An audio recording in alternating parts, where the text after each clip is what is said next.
Look who didn't want to start back upstream after the power went out. So she's out here hanging out with us now. I mean, it's not a bad thing. It's just funny because I was filming when the power went out.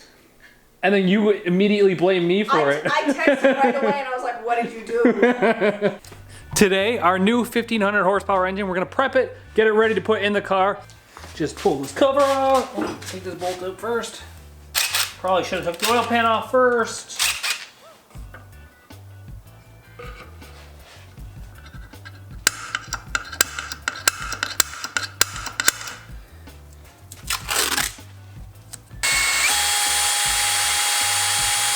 You know what I'm gonna do actually? It seems like, because you see this lip right here on the bung, it's very short. And I wanted to weld it from the inside, but it doesn't stick through far enough. I think I'm gonna put this in the lathe, pull some of this off it in order to make it long enough so that it comes through the pan and I can weld it from the back side instead of the front side.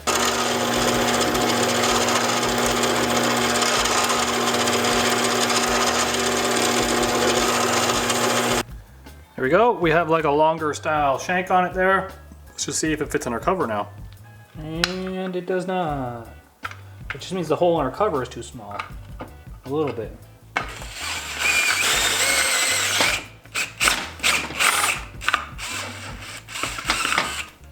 Now I just have to weld the inside right here and see how it's flush with everything else. And that should be super easy to aluminum weld. And it looks like it was made like that from the factory. So we'll bust out the welder and we'll weld that on right now. And then it'll be perfect.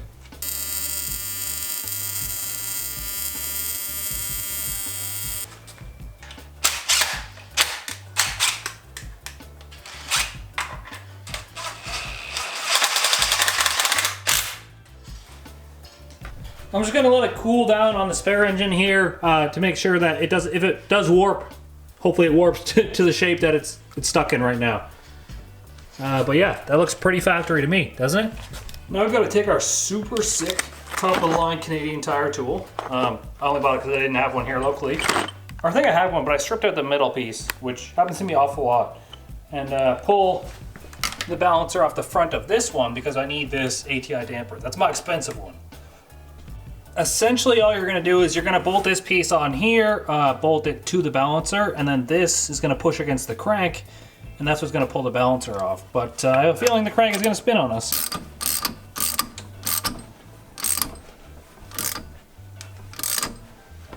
Yeah, crank is gonna spin on us. Well, that's super annoying. I don't have a strap wrench, so I can't hold it. And I can't get under there, and I can't get at the flywheel bolt. So what I did was I took our tool and I welded a piece of plate on it, so now when I put the bolt through this, I can actually hold onto this plate instead of trying to grab onto the balancer. Now technically I should be able to hold this bar right here and crank on that ratchet at the same time.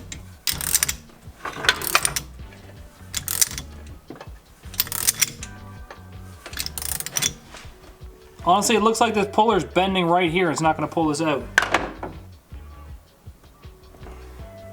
Yep, it's pulling it off. Oh my, it's like it's bending this whole puller up. Wow, that was crazy. Okay, maybe this isn't the... I need a balancer to center up the plate that goes here in order to get it so the seal is in the right spot. But I have two other balancers, like this, stock balancers. One's gonna be for V's motor and then one, just a spare one. I think I'm gonna cut it off right here with the grinding disc, put it in the lathe, and then grind out the middle a little bit here so it's just slip fit instead of press fit. And that way we just have like a little alignment tool we can use to line up the front covers. I'm sure that this piece is already made somewhere. It's just, this is what I'm gonna use because I'm ghetto.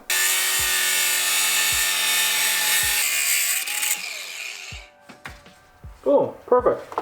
If I put it in there like this, where I'm pulling from like the inside, I can get most of it, probably, I don't know, 3/4 of it, and then the end I might just have to like die grind the very tip of it, but we'll be able to get like the majority of the part here. We don't have to take much off it, just enough so that it slides on the crank. You don't have to press it on the crank. As you can see, we cleaned up the inside a little bit, all the way to that little lip on the end here. There's our weld job that was on the inside there, so looks pretty good there. Nothing's gonna be restricted.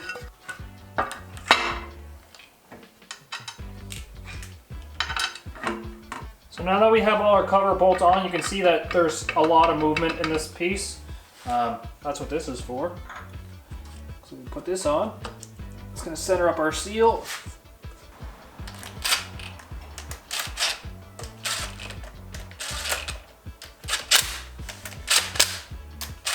Honestly, I've stopped probably about a dozen times today just to stop and look at this stuff together. Like I feel super fortunate that I can have stuff like this, but like this is all new to me. We paid more for this engine than we did for this entire roller car. To be honest, this entire roller car was $13,000 Canadian. That was $15,000 Canadian. So now what I've got to do next is I have to pull the transmission from over there. I actually have to weld a bung in the pan because when I tapped the pan for a 3/8 MPT, it actually stripped out. So I'm gonna weld a 1/4 inch MPT bung in it because that's what I have here. And the transmission actually still has to go get rebuilt from James Hatfield. It's gonna get a billet input shaft and a billet drum. But for now, to get this thing on the dyno and be able to test our turbos out, we're just gonna jam it back in now because we know it runs and drives like it does. We just have to do some wiring afterwards. So when I dropped this transmission off to James Hatfield last year, I ended up stripping out that fitting. The power just went out and now it's back on. V's gonna be pissed, she was streaming. There it goes. She said, what did I do? What did you do? As if I did it. What the hell? Look, what did you do? I didn't do it. Everyone lost power. The fuck? Blame that on me.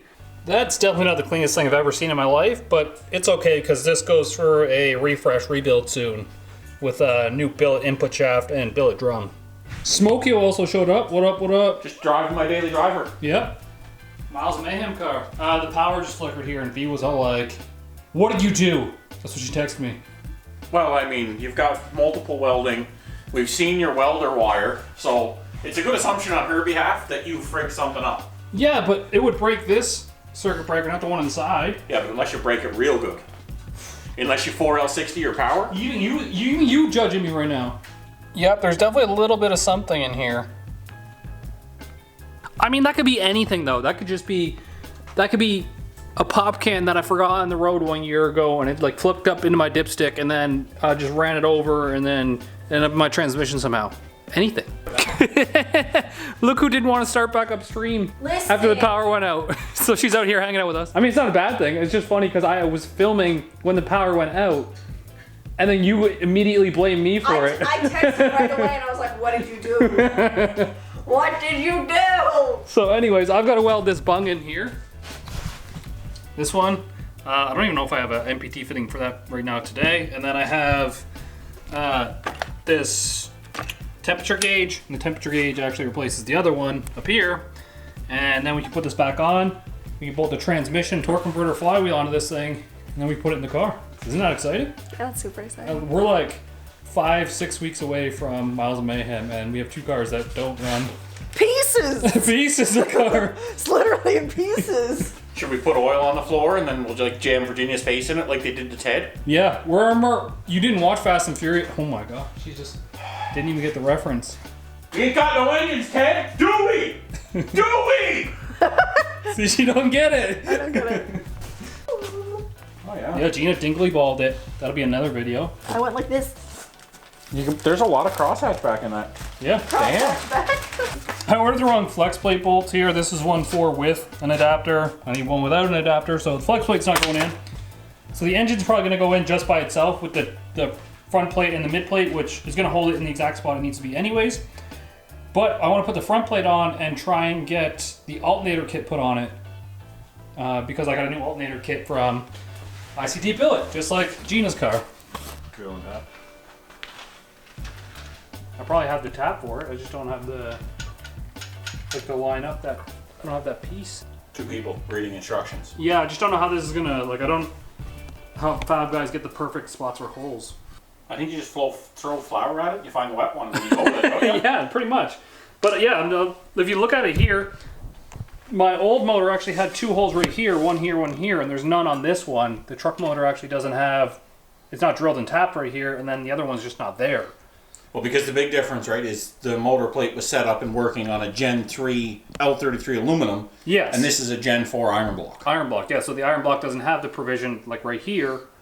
So what I'm going to have to do is I'm going to have to use these water pump bolts, but then I also want to use the two that are in the head where these mount for extra like structure to this. But I have to figure out how to get the position of these two mounting holes traced over to this so I can drill them out here. We got a professional. If the millwright can't do it, then we're frigged. Do you have Actually, the only thing I can think of is safety glasses on your head too? Here. Holy smokes! If we put masking tape right here and punch out these holes, Why masking And then tape? Why punch- not just cardboard? I don't know, you could like lay masking tape on there and see where the holes are instead of like trying to guess with He was cardboard. gonna pull the. Or you Tape could also off. use paper. Because if you use like a paper And and you then just you like use something punch. and you tap it, No, I was Yeah. gonna say punch the holes through the paper. you could basically draw a little template. But I think you can do that with the masking tape too. Yeah, but we should be able to line it back up with these holes. Chicken and macaroni. This is a warm potato salad, cheddar and bacon.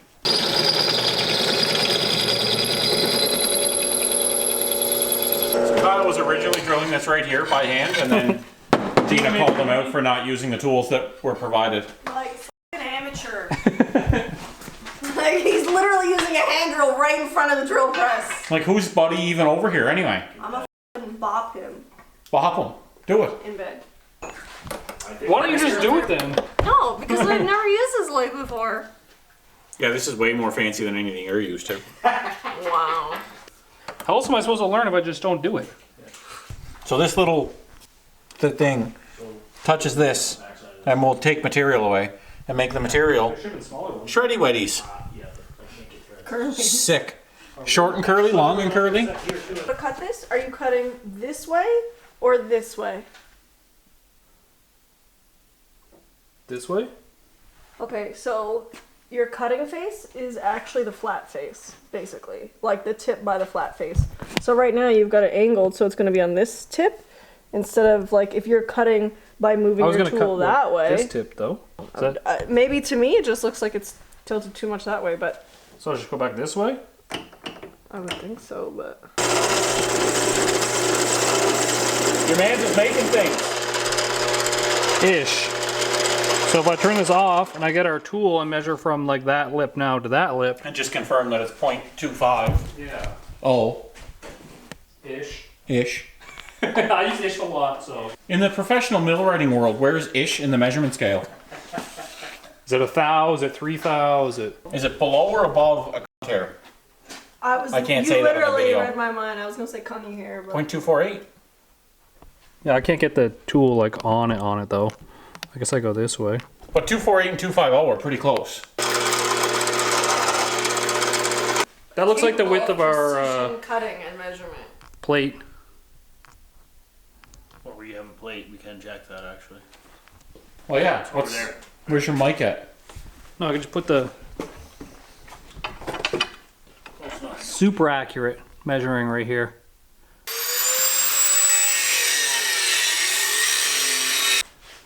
Motor plate's on. Motor plate's on. We're gonna like I realized I can't bolt the flywheel in until we get the stand off. Flex this.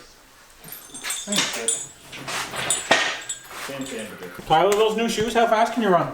These are definitely not new shoes. You can see that they're worn out, Tokyo.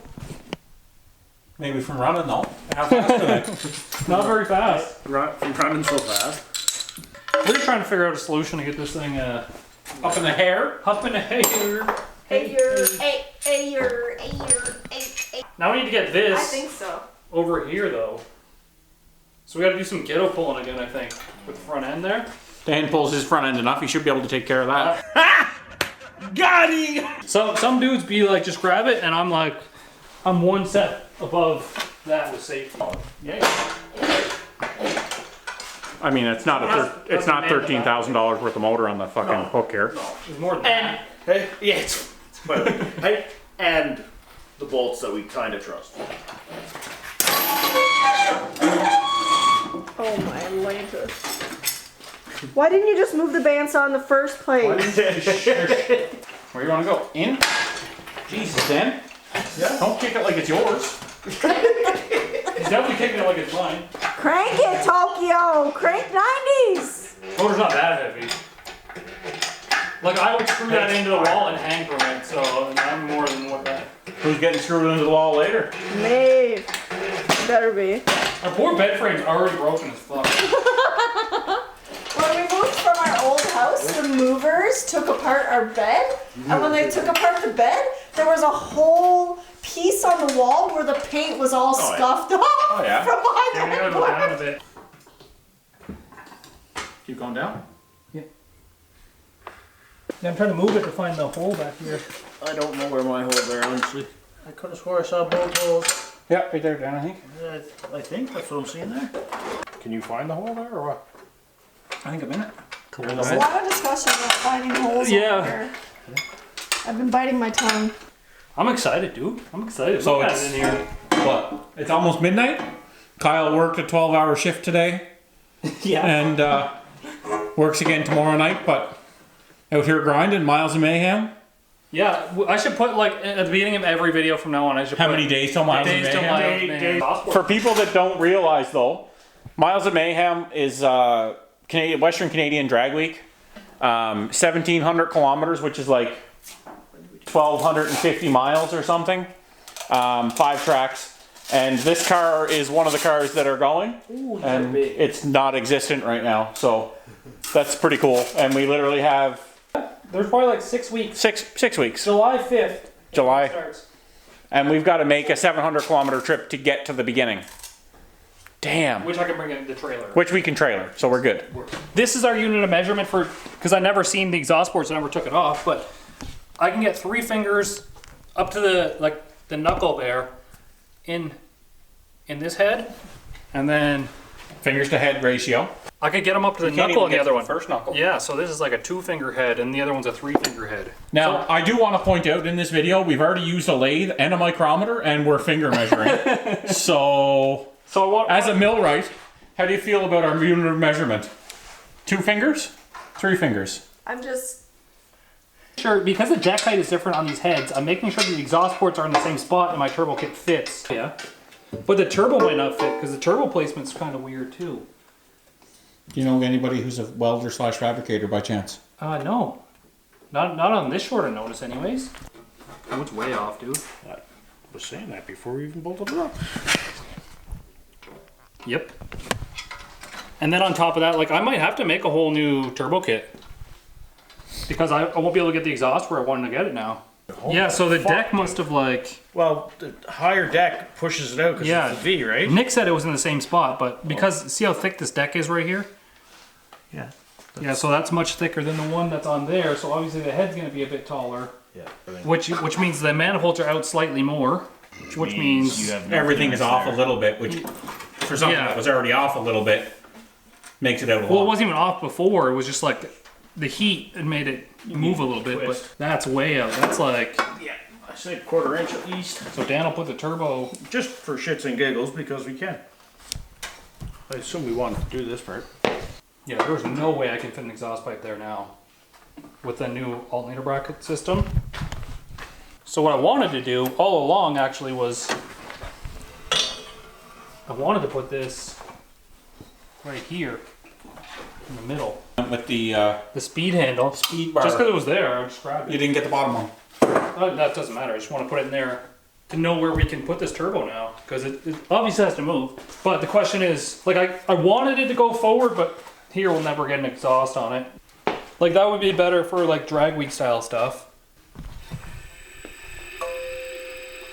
True North Turbo's 88 dual ball bearing, triple ball bearing actually. That's not horrible. Because then I just go up and straight with the outlet right here into that hole over there. Yeah, into the air to water. Yep. And then the exhaust still goes down over there. You know what would be really helpful right now? A 3D printed turbo. Yeah. Well, and if any of y'all got an 88103 3D printed turbo that doesn't weigh 85 pounds, can we borrow it from our mock-up? But yeah, at least it's a start and we know where to work with it. The rad is going to get lowered a little bit. I might have to redo this. This bent up from like pulling on it with ratchet straps tying in the car. This used to be vertical at one point.